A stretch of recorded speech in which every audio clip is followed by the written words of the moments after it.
নাগালেণ্ড আৰু অসমৰ সীমান্তত প্ৰচুৰ পেট্ৰলিয়াম খাৰুৱা তেল আছে আৰু অত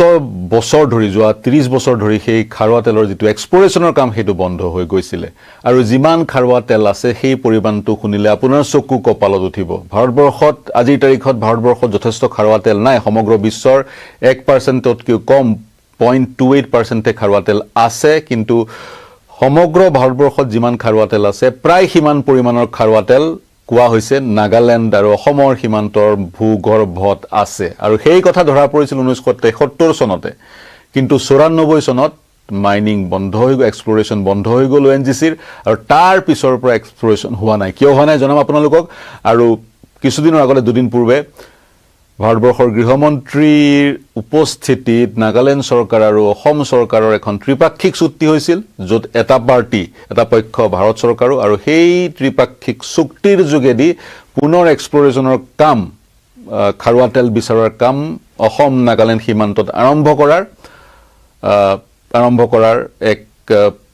সহমতত তিনিওটা পক্ষ উপনীত হৈছে আৰু যি খাৰুৱা তেল ওলাব সেই খাৰুৱা তেলৰ ৰয়েলটি অসম আৰু নাগালেণ্ডে 50-50 কৰি 50% কৰি ভাগ কৰি ল'ব এইটোৱে হৈছে কথা এতিয়া আমি আহো কিমান খাৰুৱা তেল আছে কেনেকৈ সেই স্থানত যি এক্সপ্লোৰেচনৰ কাম 1994 তে বন্ধ হৈ গৈছিলে প্ৰথম কথা আৰম্ভণতে মই কৈছোৱে খাৰুৱা তেলৰ পৰিমাণৰ সন্দৰ্ভত কিমান খাৰুৱা তেল আছে আমাৰ ভাৰতবৰ্ষত প্ৰায় মন কৰিব 600 ভাৰতবৰ্ষত প্ৰায় 600 পৰা 700 MMT খাৰুৱা তেল আছে এটা ফিগাৰ আৰু ভাৰতবৰ্ষৰ বিভিন্ন প্ৰান্তত খাৰুৱা তেল বিচাৰি থকা হয় বম্বে হাইৰ পৰা আৰম্ভ কৰি ৰাজস্থান গুজৰাট অসমকে ধৰি ইমান পৰিমাণৰ খাৰুৱা তেল আছে আৰু খাৰুৱা তেল সন্ধান কৰি থাকিব ভাৰত চৰকাৰে বিচাৰি থাকে সন্ধান কৰি থাকে য'ত পোৱা যায় যদি হেয়া এক্সট্ৰেক্টেবল হয় সেইবোৰ উলিয়াই আনি পৰিশোধন কৰিব পৰা যায় ফিজিবিলিটি ফেক্টৰ ভেৰি হাই যথেষ্ট বেছি তেতিয়া সেইবোৰক উলিয়াই আনা হয় তে অসম নাগালেণ্ড বৰ্ডাৰত সীমান্তত 1973 চনতে খাৰুৱা তেলৰ পুংবা ভাণ্ডাৰ ধৰা পৰিছিলে 1973 চনত ONGCয়ে কাম আৰম্ভ কৰিলে 1981 পৰা কাম আৰম্ভ হ'ল 1994 লৈকে কাম চলি থাকিল তাৰ পিছত কিন্তু কাম বন্ধ হৈ গ'ল বিশেষকৈ ৰয়েলটিৰ ইস্যুটোৰ সন্দৰ্ভত ডিসপিউটৰ সূচনা হ'ল তাৰ পিছত এক সন্ত্ৰাসবাদৰ কাৰ্যকলাপ সেই অঞ্চলত বৃদ্ধি পালে স্থানীয় লোকসকলে সেই ধৰণৰ এক্সপ্লোৰেচন বা তেল সন্ধানৰ প্ৰক্ৰিয়াটোক সমৰ্থন জনোৱা নাছিলে আৰু NSC NIMকে ধৰি যিবোৰ উগ্ৰপন্থী সংগঠন সেই সংগঠনবোৰৰো সক্ৰিয়তা বৃদ্ধি পোৱাৰ পৰিপ্ৰেক্ষিতত সেই স্থানৰ পৰা ONGCৰ গোটেই দলটো ঘূৰি আহিবলগীয়া হ'ল তেলৰ সেই যি বিচাৰৰ কাৰ্য তাতে পৰিসমাপ্তি ঘটিলে তাৰ লগতে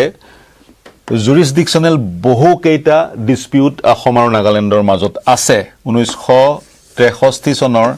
1 ডিসেম্বৰ তাৰিখে নাগালেণ্ডখনৰ জন্ম হৈছিল অসমৰ পৰা ফাটি নাগালেণ্ড হৈছিল সীমা যি নিৰ্ধাৰিত হৈছিল সেই সীমা নিৰ্ধাৰণৰ কাম ভালকৈ নকৰাৰ কাৰণে অসম আৰু নাগালেণ্ডৰ মাজত বহু কেইটা সীমা বিবাদ আছে 1988 চনতে অসমে সেই সীমা বিবাদৰ গোটেই প্ৰক্ৰিয়াটোক লৈ গৈছিল সুপ্ৰিম কোৰ্টলৈকে গতিকে সেইটো এটা অন্যতম কাৰণ 1994 চনত যি অইল এক্সপ্লোৰেচনৰ কাম ক্ৰুড অইল বিচাৰৰ কাম সেই কাম বন্ধ হৈ গৈছিল কিন্তু এইবাৰ যি চুক্তি কৰা হৈছে সেই চুক্তি কেৱল সীমাবদ্ধ হৈ থাকিব খাৰুৱা তেল বিচাৰাক লৈ সেই চুক্তিয়ে যি এই সীমা বিবাদৰ যি এক মীমাংসাৰ প্ৰক্ৰিয়া চলি আছে সেই মীমাংসা যি পৰ্যায়লৈ পাইছেগৈ তাক উলংঘা নকৰে বিবাদৰ যি মীমাংসাৰ প্ৰক্ৰিয়া চলি থাকিব সুপ্ৰিম কোৰ্টেই হওক বা আন প্লেটফৰ্মবোৰত এই চুক্তি কেৱল কৰা হৈছে খাৰুৱা তেল উলিয়াবলৈ নাগালেণ্ড অসম সীমান্তত যদি খাৰুৱা তেল পোৱা যায় আৰু সেই খাৰুৱা তেল যদি কমাৰ্চিয়েল ইউজৰ কাৰণে এক্সট্ৰেক্ট কৰা হয় উলিয়াই নহয় তেতিয়া দুইখন ৰাজ্যই সমানে ৰয়েলটি পাব 50-50 ৰয়েলটি পাব এতিয়া খাৰুৱা তেল এক্স্যাক্টলি ক'ত পোৱা গৈছে আৰু কেনেকৈ পোৱা গৈছে আৰু সেই তেলৰ ওপৰত অসমৰ লোকে যি ৰয়েলটি পাব তাতকৈ বহু বেছি ৰয়েলটি নাগালেণ্ডৰ লোকে কিয় পাব অসমৰ লোকে ৰয়েলটি নাপায় অসমৰ যদি এগৰাকী ব্যক্তিৰ প্ৰাইভেট ল্যান্ডৰ তলত তেল উলাই সেই ব্যক্তিগৰাকীৰ পৰা চৰকাৰে সেই মাটি দুখৰ লৈ লয় ইয়াৰ বিপৰীতে এটা নিৰ্ধাৰিত ৰেটত বিশেষকৈ ৰাজ্য চৰকাৰে সেই ব্যক্তিগৰাকীক কম্পেনসেশন দিয়ে ক্ষতিপূৰণ দিয়ে যদি সেই মাটি টুকুৰাত কিবা গছগছনিও আছে সেই গছগছনিৰ মূল্যায়ন কৰি ভ্যালুটো দি দিয়া হয় ক্ষতিপূৰণ দি দিয়া হয় কিন্তু নাগালেণ্ডত গোটেই প্ৰক্ৰিয়াটো পৃথক কিন্তু মই প্ৰথমতে তেল কোট পায় অসম নাগালেণ্ড বৰ্ডাৰত অসম নাগালেণ্ড বৰ্ডাৰৰ যিটো বেল্ট সেই বেল্টটোত তেল পোৱা যায় সেই বেল্টটোক এক ধৰণেৰে কোৱা হয় সুপেন বেল্ট বুলি কোৱা হয় সুপেন হৈছে এটা জাৰ্মান ৱৰ্ড সুপেল বেল্ট বুলি কোৱা যায় যিসকল জিঅলজিষ্ট তেওঁলোকে শুদ্ধ অতি আৰু বিস্তাৰিতভাৱে বিশ্লেষণ কৰিব পাৰিব অনাগত সময়ত বিশেষজ্ঞৰ সৈতে আমি কথা বতৰা পাতিলে এই বিষয়টো উত্থাপন কৰাৰ অৱকাশ পাম যি কি নহওক মই থুৰতে কৈ থৈছো এইটো সুপেন বেল্ট বুলি কয় এইটো হৈছে এটা পাৰ্ট আসাম আৰাকান বেচিনৰ এটা পাৰ্ট আসাম আৰাকান বেচিনৰ এটা পাৰ্ট গোটেই যি পাদদেশ আছে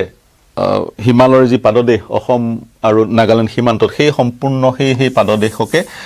সুপেন সেই গোটেই অঞ্চলটোক সুপেন বেল্ট বুলি কোৱা যায় আৰু এই যি এক্সপ্লৰেশ্যনৰ কাম ত্ৰিপাক্ষিক চুক্তি যোগেদি কৰা হ'ব এই কামটোত নিৰ্ধাৰিত কৰা হৈছে 1000 স্কয়াৰ কিলোমিটাৰ বৰ্গ কিলোমিটাৰ মাটি এই 1000 বৰ্গ কিলোমিটাৰ মাটিৰ য'ত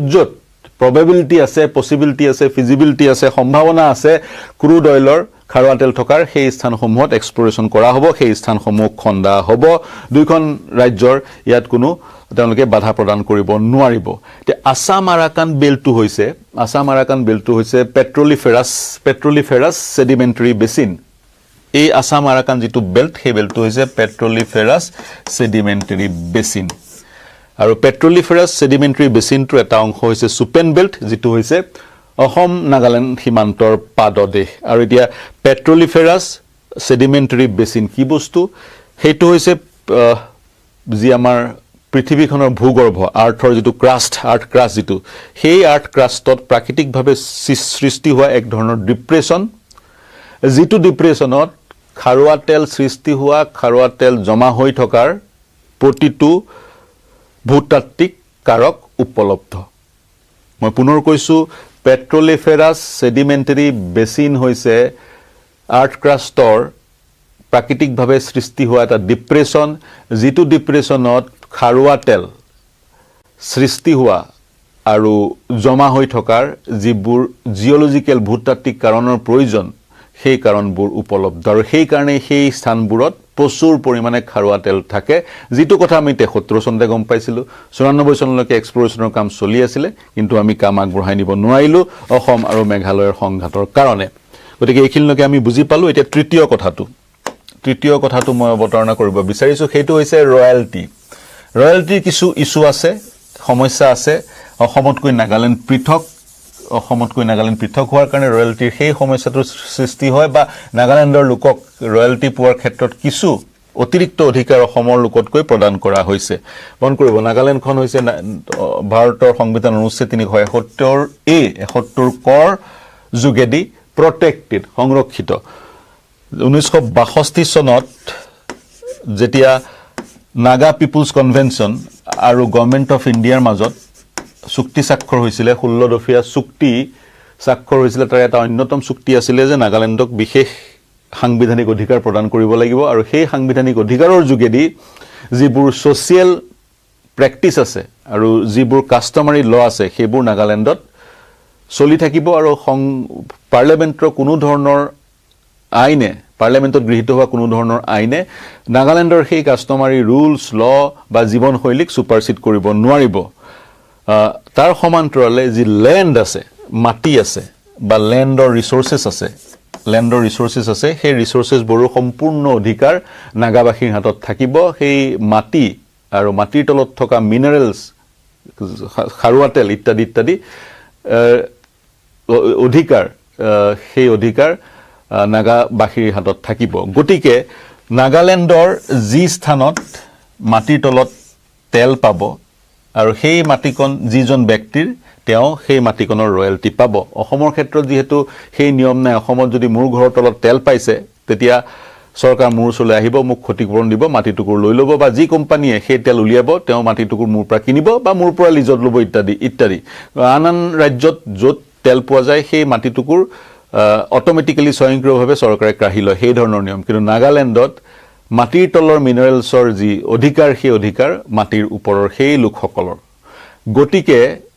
50% অসম চৰকাৰে ৰয়্যালটি পাব যদিহে খাৰুৱা তেল সেই অঞ্চলত উলিওৱা হয় আৰু সেই খাৰুৱা তেল পৰিশোধন কৰি পেট্ৰল ডিজেললৈ ৰূপান্তৰ কৰা হয় অসম চৰকাৰে 50% ৰয়্যালটি পাব কিন্তু নাগালেণ্ডৰ সেই যে 50% ৰিয়েলিটি সেই ৰয়েলটি ক্ষমা কৰিব ৰয়েলটি সেই লোকসকলৰ ওচৰ হাতলৈ যাব যিসকল লোকৰ প্ৰাইভেট লেণ্ডৰ তলত খাৰুৱা তেল পোৱা গৈছিল আৰু যেতিয়ালৈকে খাৰুৱা তেল ওলাই থাকিব সেই ব্যক্তিগৰাকীয়ে তেওঁৰ উত্তৰসূৰীয়ে ৰয়েলটি পাই থাকিব সেই লাভৰ অংশ পাই থাকিব গতিকে নাগালেণ্ডত সেইটো নিয়ম আজিৰ তাৰিখত অইল আৰু ONGC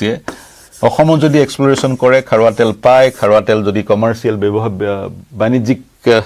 কাৰণত সেই খাৰুৱা তেলৰ ব্যৱহাৰ হয় 10%ৰ পৰা 12%লৈকে ৰয়েলটি দিয়ে সেয়া পুনে পুনে অসম চৰকাৰৰ ৰাজকোষলৈ যায় যি মাটি সেই ব্যক্তিগৰাকী যাৰ মাটিৰ তলত তেল পোৱা গৈছিল যি ব্যক্তিগৰাকী এককালীন যি ক্ষতিপূৰণ দিয়া হ'ল তাৰ পিছত তেওঁৰ একো নাপায় কিন্তু নাগালেণ্ডবাসীৰ কাৰণে এইটো ভাল কথা তেওঁলোকে যেতিয়ালৈকে খাৰুৱা তেল ওলাই থাকিব তেতিয়ালৈকে সেই তাৰ ৰয়েলটি পাই থাকিব এতিয়া 1994 চনত কোট এক্সপ্লোৰেশ্যন ONGC কৰিছিলে চাংপাং নামৰ এক স্থানত ONGC এক্সপ্লোৰেশ্যন কৰি আছিল আৰু ৱাখা যিখন জিলা সেই জিলাখনৰ বিভিন্ন অঞ্চলত খাৰুৱা তেলৰ সন্ধান 73 বা পৰ্যায়ক্ৰমে পিছৰ বছৰবোৰত পোৱা গৈছিল কিন্তু 94 পিছত কিন্তু তাত আৰু এক্সপ্লোৰেশ্যনৰ কাম সেই অঞ্চলটো সুপেন বেল্টত হোৱা আমি পৰিলক্ষিত কৰা নাই কাৰণ বন্ধ হৈ আছিল পুনৰ আৰম্ভ হ'ব এই চুক্তিৰ যোগেদি আৰু যদিহে খাৰুৱা তেল তাত পোৱা যায় ভাৰতবৰ্ষৰ যিটো ডিপেন্ডেন্সি নিৰ্ভৰশীলতা খাৰুৱা তেলক লৈ গালফ কান্ট্ৰিবোৰৰ ওপৰত উপসাগৰীয় দেশসমূহৰ ওপৰত বা মধ্যপ্ৰাচ্যৰ দেশসমূহৰ ওপৰত সেই ডিপেন্ডেন্সি বা সেই নিৰ্ভৰশীলতাও কমি যাব এতিয়া কিমান পোৱা যায় পুনৰ পৰিসংখ্যাটো কওঁ মই আৰম্ভণিতে কৈছিলোঁ 600 পৰা 700 MMT মিলিয়ন মেট্ৰিক টন গোটেই ভাৰতবৰ্ষত পোৱা যায় নাগালেণ্ডতো সাৰ্ভে কৰি পোৱা গৈছে প্ৰায় 600 নাগালেণ্ড অসম সীমান্ততো 600 MMT খাৰুৱা তেল আছে এতিয়া 600 MMT খাৰুৱা তেল উলিয়াই আনি পেট্ৰল ডিজেললৈ ৰূপান্তৰ কৰিব পৰা যাবনে নাই সেই কথা নিমিষতে কৈ দিব পৰা নাযায় কাৰণ বহুত ফেক্টৰ আছে খাৰুৱা তেল থাকিলে সেই খাৰুৱা তেলবোৰ ব্যৱহাৰযোগ্য হ'ব লাগিব গতিকে বহুত বৈজ্ঞানিক কথা আছে গতিকে 600 MMT খাৰুৱা তেল আছে বুলি কোৱা হৈছে সম্ভেদ পোৱা গৈছে বিভিন্ন পদ্ধতিৰে কিন্তু সেইবোৰ কিমান উলিয়াব পৰা যাব সেয়া সময়তহে গম পোৱা যাব যেতিয়া পুনৰ এক্সপ্লোৰেশ্যন প্ৰক্ৰিয়া আৰম্ভ হ'ব গতিকে এনেকুৱা হ'ব পাৰে যে অসম নাগালেণ্ড সীমান্তৰ মাটিৰ তলত পোৱা তেলৰে ভাৰতবৰ্ষৰ যি ক্ৰাইচিছ আমি এতিয়া পৰিলক্ষিত কৰিছো সেই ক্ৰাইচিছ সম্পূৰ্ণৰূপে ক্ৰাইচিছৰ বা সংকটৰ পৰিসমাপ্তি ঘটাৰো অৱকাশ কিন্তু আছে আৰু তাৰ এই যি প্ৰক্ৰিয়া আৰম্ভ হৈছে প্ৰিয় দৰ্শক এই বাতৰিটো দুদিনৰ আগতে শিৰোনাম দখল কৰিছিল বা বাতৰিটোৰ ভিতৰলৈ গৈ কিছু গৱেষণা কৰি আপোনালোকৰ সন্মুখত উপস্থাপন কৰাৰ আমি অৱকাশ পালো কাৰণ সেই ত্ৰিপাক্ষিক চুক্তিখন কিছু দিনৰ আগতে হৈ গৈছে দিল্লীত য'ত অসমৰ মুখ্যমন্ত্ৰী হিমন্ত বিশ্ব শৰ্মা নাগালেণ্ডৰ মুখ্যমন্ত্ৰী উপস্থিত আছিলে গতিকে যদি সেয়াই হয় তেতিয়া অসম নাগালেণ্ড তথা উত্তৰ পূৰ্বাঞ্চলৰ কাৰণে আন এখন উদ্যোগৰ বা বাণিজ্যৰ দুৱাৰ খোল খাব বা অসম আৰু উত্তৰ পূৰ্বাঞ্চলে গোটেই ভাৰতবৰ্ষৰ যি এনাৰ্জি ক্ৰাইচিছ সেই এনাৰ্জি ক্ৰাইচিছটো অৱসান ঘটাবলৈ অৱদান আগবঢ়াবলৈ সুযোগ পাব কিবা যদি অতিৰিক্ত তথ্য দিব বিচাৰে আমাৰ ইউটিউব চেনেলৰ ফেচবুক পেজত প্ৰৱেশ কৰি সেই তথ্য আপোনালোকে দিব পাৰিব কিবা যদি মন্তব্য কৰিব বিচাৰে এই বিশ্লেষণ কেনে পালে